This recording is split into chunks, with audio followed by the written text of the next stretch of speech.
కాంగ్రెస్ ప్రభుత్వం వచ్చిన తర్వాత రేవంత్ రెడ్డి ముఖ్యమంత్రి గారు మరి హైడ్రా తీసుకురావడం జరిగింది. ఈ హైడ్రాను కొంతమంది కబ్జాదారులు తప్పుడు ప్రచారం చేస్తా ఉన్నారు. హైడ్రాతోని పేదల ఇల్లు ఊలగొడుతున్నారని చెప్పి ఆ తప్పుడు ప్రచారము మానుకోవాలి. ముందు మా గాజుల రామారం గ్రామంలో నేను ఎమ్మెల్యే పోలీస్ హౌసింగ్ చైర్మన్ ఉన్నప్పుడు 2005, 2014 వరకు ఈ ప్రాంతమంతా పచ్చ కొండలు గుట్టలతో చెట్లతో ఉండేది.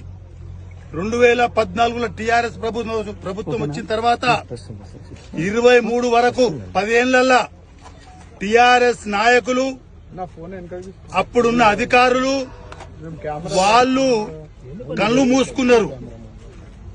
కళ్ళు మూసుకొని పేదోళ్ళు పుస్తెలు అమ్ముకొని డబ్బులు ఇస్తే ఆ యొక్క డబ్బులు అందరూ కూడా వాటాలు వేసుకున్నారు. ఆ రోజుల్లో టీఆర్ఎస్ ప్రభుత్వంలో కింది అటెండర్ కించి పైన లీడర్ దాకా. మరి అలా పేదోళ్ళు ఏదో ఇళ్లలో ఉన్నారు 10 ఏళ్ల సంది. మరి హైడ్రా ఈ రోజు ఇక్కడ రావడానికి కారణము కాంగ్రెస్ ప్రభుత్వం రాగానే ఎక్కడైతే దొంగ పట్టాలు పెట్టుకొని కబ్జాలు చేస్తుర్రో అవన్నీ కూడా ప్రభుత్వం స్వాధీనం చేసుకోవడానికి గత 8 నెలల కింద మరి ఇక్కడ సర్వే జరిగింది. ఇంకా ఎంక్రోచ్ అయిపోతున్నాయి, పట్టాలు డూప్లికేట్ పెట్టుకొని కబ్జాలు చేసుకుంటున్నారని చెప్పి ఇవాళ హైడ్రా రావడం జరిగింది. మరి హైడ్రా ఈ యొక్క ప్రాంతంలో ఎక్కడైతే కబ్జాలు జరిగినాయో ఎకరాలు అవన్నీ తీసుకుంటా ఉంది.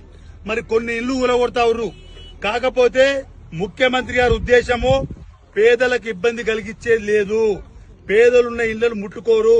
ఇక్కడున్న నాయకులకు కూడా నేను చెప్తా ఉన్నా, కొంతమందికి మింగుడు పడకుండొచ్చు. ఏవైతే పేదలున్నారో ఆ ఇళ్లు ముట్టుకుంటలేరు. ఈ 6 నెలలు 8 నెలల కింద ఏవైతే కట్టిర్రో ఆ కట్టినవి కూలగొడుతుర్రు. దానికి కూడా మరి ముఖ్యమంత్రి గారి దృష్టికి తీసుకపోతే నేను ఆయన సానుకూలంగా, ఎందుకంటే ఎమ్మెల్యేగా ఎంపీగా చేసింది, ఈ పార్లమెంట్ లా ఎంపీగా చేసింది, ఈ ప్రాంతం అంతా ఆయనకు తెలుసు. మళ్లీ ఆయన దృష్టికి కూలగొట్టిన కూడా తీసుకుపోయి మళ్లీ ఎక్కడొల్లి అక్కడ కూర్చునే విధంగా ప్రయత్నం నేను చేస్తా. ముఖ్యమంత్రి కూడా ఈ యొక్క దొంగ పట్టాల మీద కబ్జాలు చేసిన మీదనే ఈ యొక్క హైడ్రా ఉక్కుపాదం పేదల మీద లేదని తెలియజేస్తున్నా.